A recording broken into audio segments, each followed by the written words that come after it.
Immaginate di svegliarvi una mattina, nel vostro letto, e scoprire che non siete più voi. Il vostro corpo è cambiato, è mostruoso, è diventato quello di un immane insetto. Questa è la premessa della Metamorfosi di Franz Kafka, un'opera del 1915 che ha cambiato per sempre la letteratura mondiale. Ma attenzione, questa non è una fiaba e non è una semplice storia dell'orrore. Ciò che rende questo libro un capolavoro inquietante non è tanto la trasformazione in sé, ma il modo in cui viene raccontata. Kafka usa uno stile che potremmo definire burocratico, freddo, quasi clinico. Pensateci, Gregor Samsa, il protagonista, di fronte a questa tragedia assurda, non urla, non si dispera per la sua umanità perduta. La sua prima preoccupazione è aver perso il treno per andare al lavoro. Ed è qui che si nasconde il vero orrore, quello che chiamiamo kafkiano. L'atmosfera non è fatta di mostri sotto il letto, ma dell'angoscia opprimente di una vita normale, fatta di scadenze, doveri e debiti. In questo video esploreremo come Kafka ci sbatta in faccia una verità brutale. In una società ossessionata dal profitto, quanto vale un essere umano quando non funziona più, quando non può più lavorare? Mentre vi racconto questa storia, tenete a mente una domanda fondamentale, un dubbio che Kafka lascia volutamente aperto. Gregor è diventato davvero un insetto, o stiamo guardando la più potente metafora mai scritta sulla depressione, sulla diversità e sull'isolamento? Entriamo nella stanza di Gregor Samsa e scopriamolo. Ma chi c'era dietro questo incubo? Chi era l'uomo capace di immaginare una condanna così assurda? Per capire il libro, dobbiamo guardare in faccia l'autore, Franz Kafka. Nato a Praga nel 1883, Kafka non era il classico artista bohemian che vive di eccessi.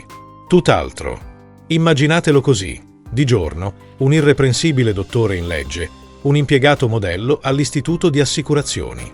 Passava le sue giornate a scrivere rapporti su incidenti sul lavoro, dita tranciate e pratiche burocratiche infinite. Un ingranaggio perfetto del sistema. Ma di notte quella frustrazione esplodeva sulla carta. La sua vita fu segnata da un'ombra gigantesca, quella di suo padre, Hermann Kafka.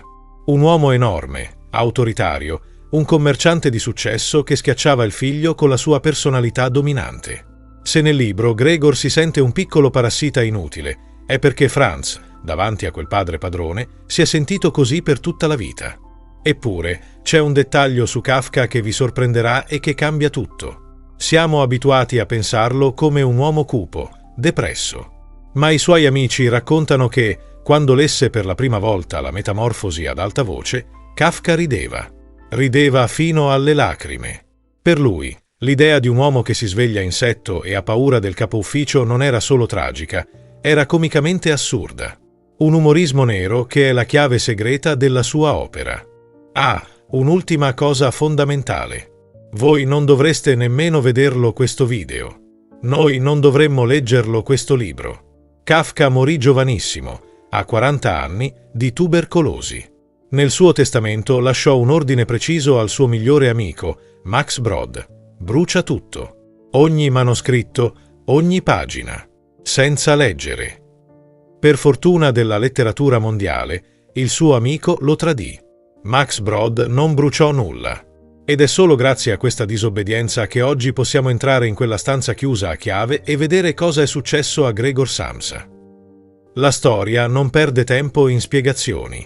Nessun preambolo. Gregor Samsa si sveglia e scopre l'impensabile.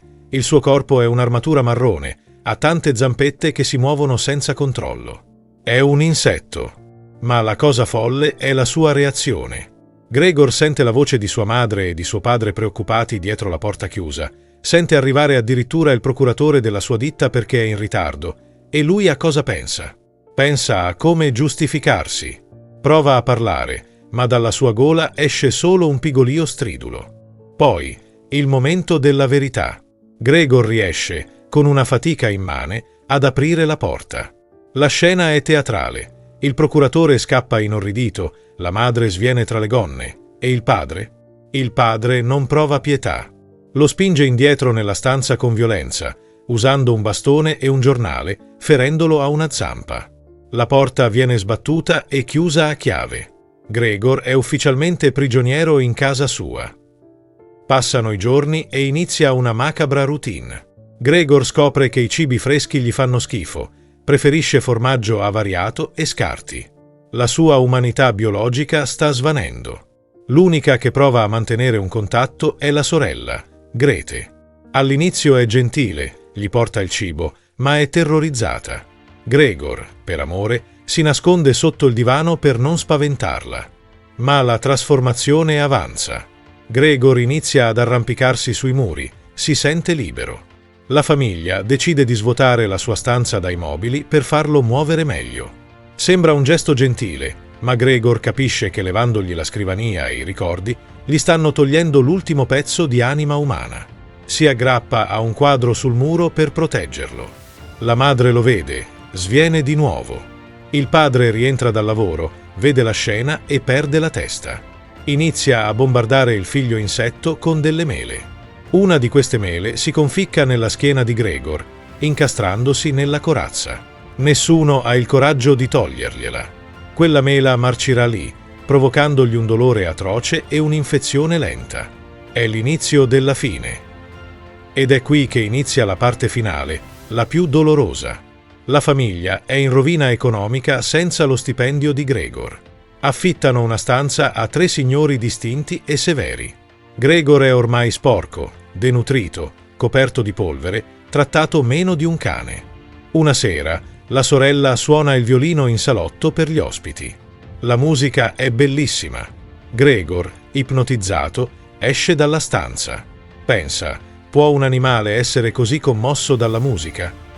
È il momento in cui si sente più umano. Eppure è il momento in cui viene scoperto. Gli inquilini, disgustati, danno la disdetta. È la goccia che fa traboccare il vaso. Qui avviene il tradimento finale. Grete, la sorella che lui adorava, si alza e dice: «Dobbiamo liberarcene. Quello non è più Gregor. Se fosse Gregor, se ne sarebbe andato da solo». Gregor capisce. Non vuole essere un peso. Con le ultime forze si trascina nella sua stanza buia.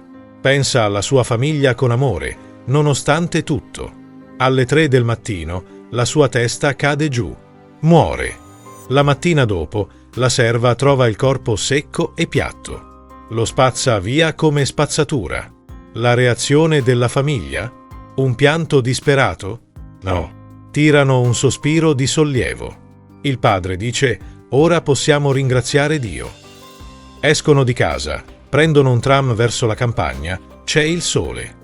I genitori guardano la figlia Grete, che è diventata una bella ragazza, e pensano che è ora di trovarle marito. Gregor è già dimenticato. La vita vince, ma a un prezzo terribile. Abbiamo visto la fine di Gregor. Ma ora fermiamoci un attimo.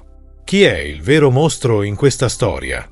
È Gregor, che nonostante l'aspetto orribile ha continuato ad amare la sua famiglia, a preoccuparsi per loro, a commuoversi per la musica? O sono il padre, la madre e la sorella? Persone normali, rispettabili, che però appena Gregor ha smesso di portare a casa lo stipendio, lo hanno trattato come un rifiuto, lasciandolo morire di fame e solitudine? Kafka ci lascia con questa lezione terribile. Spesso l'amore degli altri è condizionato da quanto siamo utili. Questo libro, scritto più di 100 anni fa, parla di noi. Parla di chi si sente diverso, di chi si sente un peso, di chi viene messo da parte perché non è più produttivo in questa società che corre veloce. Se vi è piaciuta questa analisi, fatemi sapere nei commenti. Secondo voi, Gregor muore per la ferita della mela o muore di crepacuore perché la sorella lo ha rinnegato? Grazie di aver visto il video riassunto della Metamorfosi di Kafka.